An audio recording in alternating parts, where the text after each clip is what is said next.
नमस्कार।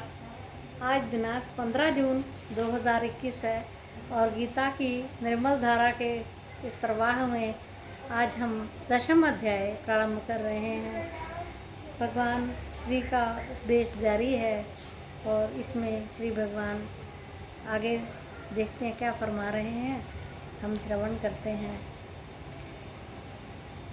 अथ श्री 10मोऽध्याय। श्रीभगवानुवाच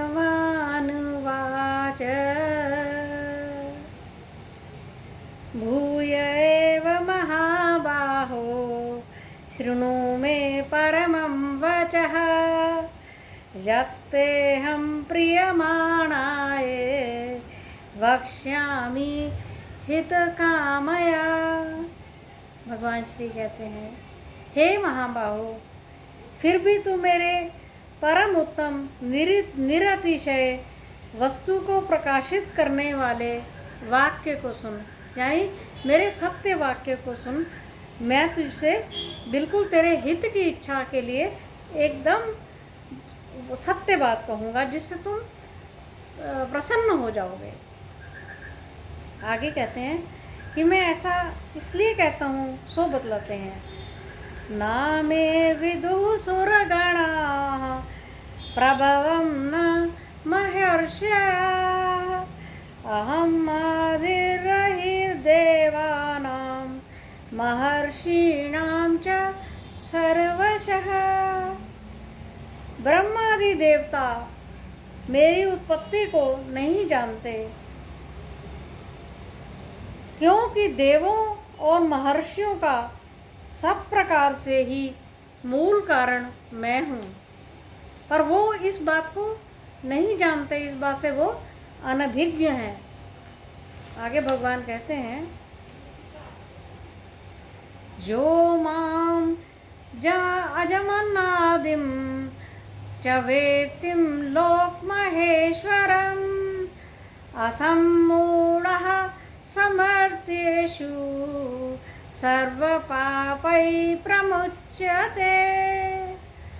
इसलिए मैं अजन्मा और अनादि हूँ और लोकों का महान ईश्वर अर्थात मोह से रहित श्रेष्ठ पुरुष हूँ, और जानबूझकर किए हुए या बिना जाने किए हुए सभी पापों से वो मुक्त हो जाता है, जो मुझ अजन्मा को लोक महेश्वर जानता है। आगे दोनों श्लोकों का जो अर्थ है वो कंबाइंड है, इसलिए इन दोनों का उच्चारण मैं इकट्ठा कर रही हूँ। श्रवण करते हैं। बुद्धिर्ज्ञान सम्मोहा क्षमा सत्यम दमः शमः सुखम दुःखम भवो भावो भयं च भयमेव च अहिंसा समता तुष्टिस्तपोदानं यशो यशः भवन्ति भावा भूतानां मत एव पृथग्विधा।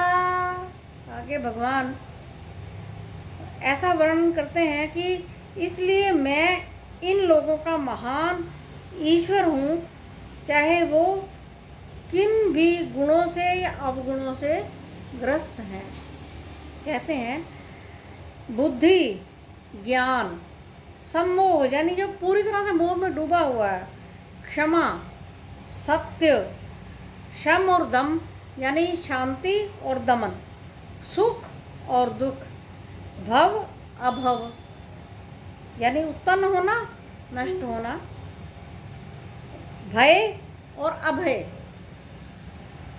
इन सब को अहिंसा और समता जिसमें है, तुष्टि यानी संतुष्ट भाव, संतोषी भाव, तप, दान, यश, अपयश, ये सारे भूतों के जो भाव हैं ये मेरे ही अलग अलग रूप हैं।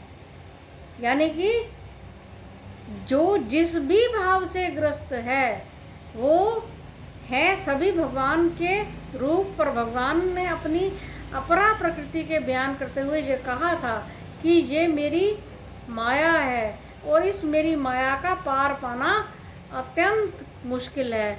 इसलिए मेरे भाव में रहकर, मुझ में भाव लाकर, मेरे निमित्त होकर मुझ में ही सब कुछ अर्पण कर दो तो वो मुझे ही प्राप्त होगा।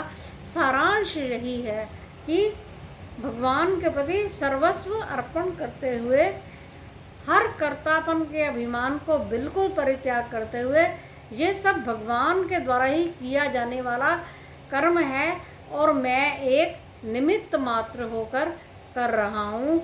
मैं नहीं कर रहा हूँ, मेरे भीतर बैठे हुए वो परमेश्वर ही कर रहे हैं, ऐसा भाव कहना भगवान का आशय प्रतीत हो रहा है।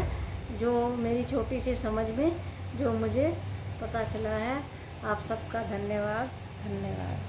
बाकी हम कल पढ़ेंगे।